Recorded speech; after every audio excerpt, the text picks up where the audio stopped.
Welcome back to another episode. Today I'll be showing you how to do the 8.5 Intervallo fight without using Rupture.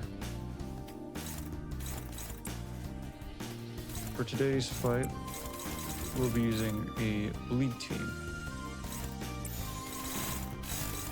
I'm doing a voiceover because I didn't feel like talking while I was doing this. So we start off doing a Lust Resonance because I want to build up all of my innate passives as soon as possible. We got really lucky with a couple of choices of skills on turn 1, which is okay.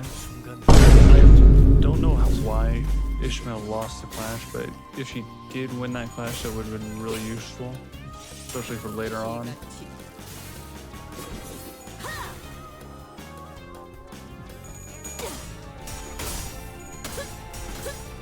Not many blunders can go on during the early battle. Honestly, the advice I can really give, especially for this fight in particular, is don't be afraid to reset your run if the first 2 to 3 turns don't look like they are winning in your favor. This is one of those fights where losing one clash can cause you to have a steamroll effect, causing just a straight team wipe.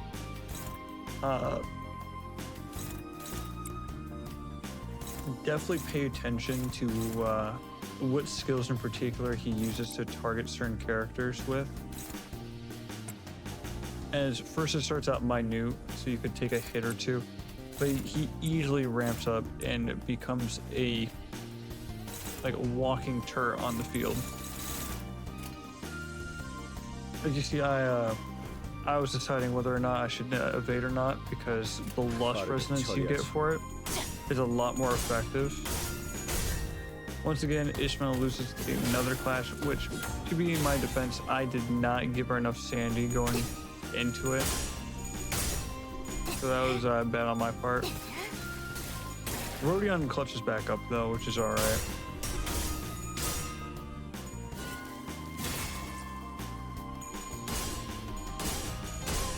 I will admit, within recent months and years, Project Moon has definitely stepped up their design and characters, sound effects, and quality of how they work. You see it in the boss fights, the scenery, and the IDs they release.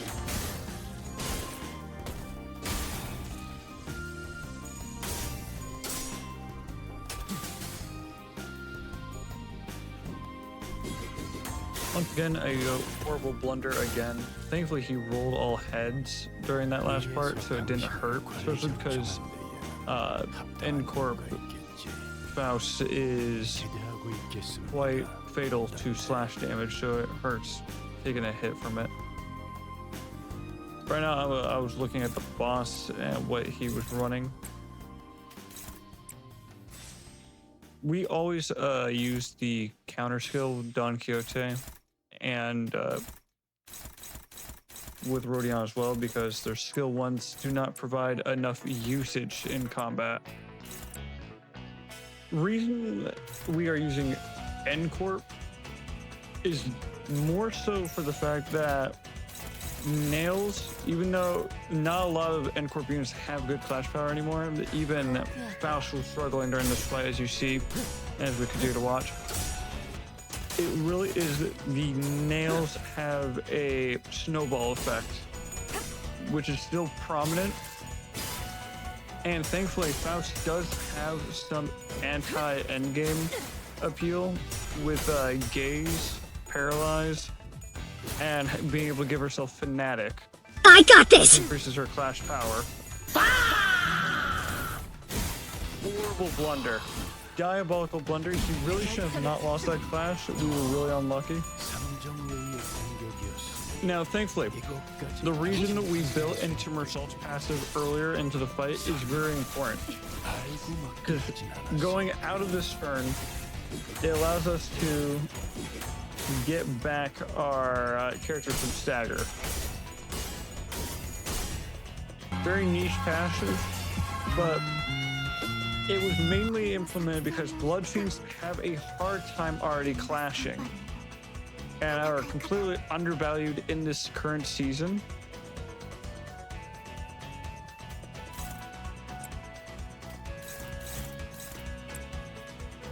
Reason we took Gregor's skill 3 and put it straight on that is because we actually built enough stacks that we are in a deep wound, which means it will trigger his skill 3-2.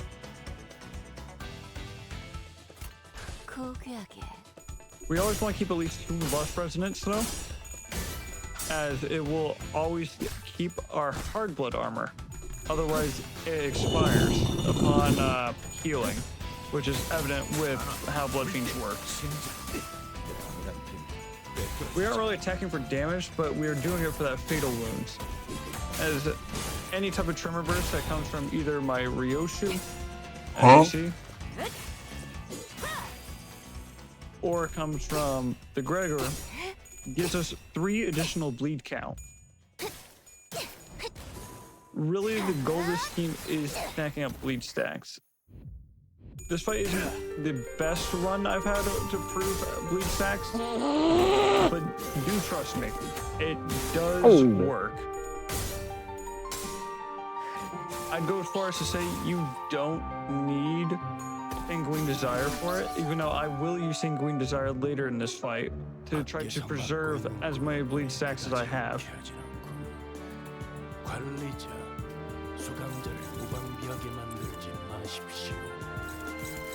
Got really lucky with keeping Marcel alive, or as the run would have been reset right there and then.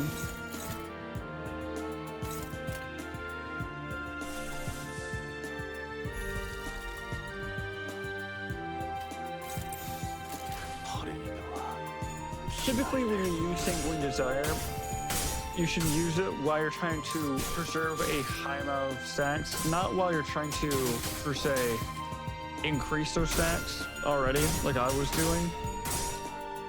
But it works better for a preserving, as during the entire turn, the bleed stacks will not drop. It is reduced bleed during the turn, but it will drop the stack, allowing you to, build more, which is what bleed wants. Very hard to maintain it otherwise. Honestly, if I were to redo this fight, I would say I'd let Ryoshu take more hits, as they built N Corp Ryoshu to take hits during this season.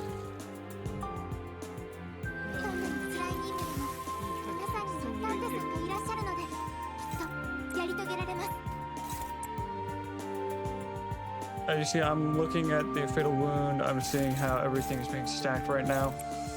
So I know that this is a good turn to get as much effort put into it. Once again, we're gonna power counter with Don Quixote because in the enhanced state, it gives a +3 bleed count. Plus with the offset passes I have, really good.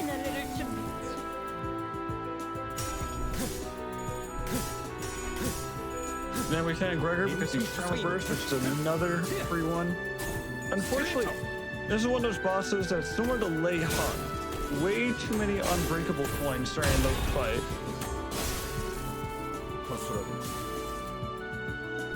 So it's really hard to keep that stack going. As you see, we lose that stack here. But thankfully, we had enough that we took a good chip out of his HP, setting up perfectly for the next coming turn.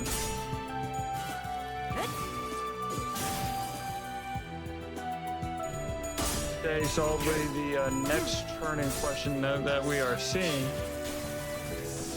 you'll see exactly what I've planned in mind.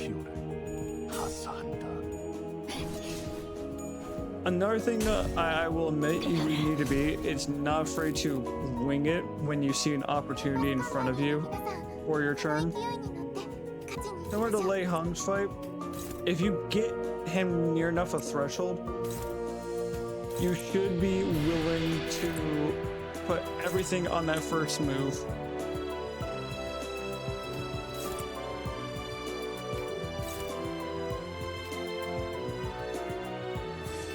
I was struggling to decide what to do with Rodion during this showing because first off, I thought, oh yeah, I'd just counter in case, he's still alive. But I saw how close that threshold was. I was like, well, golly, that doesn't exactly seem worth it just countering for, because then I'm losing value out of it. Which went to this. Now, in turn, we do lose a hard blood stack for it. Not the worst, because we are far enough in the fight where that hard blood stack isn't going to slow us down. Now, if you also notice, I purposely didn't pick Ryoshu's skill 3, even though he had control off. Well, of course, I was looking for the guy to be staggered, to be able to use the alternate skill. Now, going into this, obviously, I was going for an absolute resonance. Get much increase as possible. Unfortunately, Rodion wasn't at her complete empowered state, so we didn't get the full advantage out of it. But that's alright. Beautiful head roll from Ryoshu. And then the follow from Gregor. Gregor from this latest World Persona, really good pickup, I would say, if you're looking to improve upon your bleed team. I think he works pretty well for a Tremor team as well, in that case. I haven't had really much time to mess with Tremor.